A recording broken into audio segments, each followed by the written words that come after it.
தேடும்போது தான் ஆண்டவர் 87வது சங்கீதத்தின் 2-3 வசனங்களை ஆண்டவர் காண்பித்து பேச தொடங்கினார்.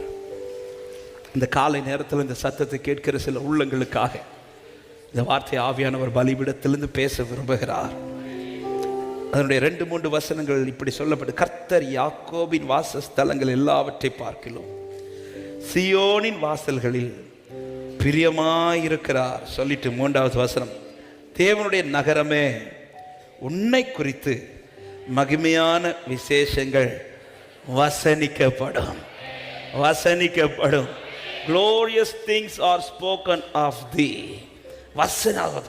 உன்னை குறித்து மகிமையான விசேஷங்கள். அந்த வசனம் முடிஞ்சதுமே பக்கத்தில் என்ன போட்டிருக்கு? செயலான என்ன?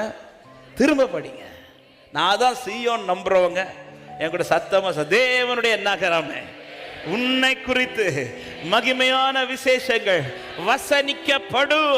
மறுபடியும், தேவனுடைய நகரமே உன்னை குறித்து மகிமையான விசேஷங்கள் வசனிக்கப்படும். ஒரு விஷயம் கூட, தேவனுடைய நகரமே உன்னை குறித்து மகிமையான விசேஷங்கள் வசனிக்கப்படும். நம்புறவங்க நல்ல கைகளை தட்டி, என்னை குறித்து நல்ல விசேஷங்கள்.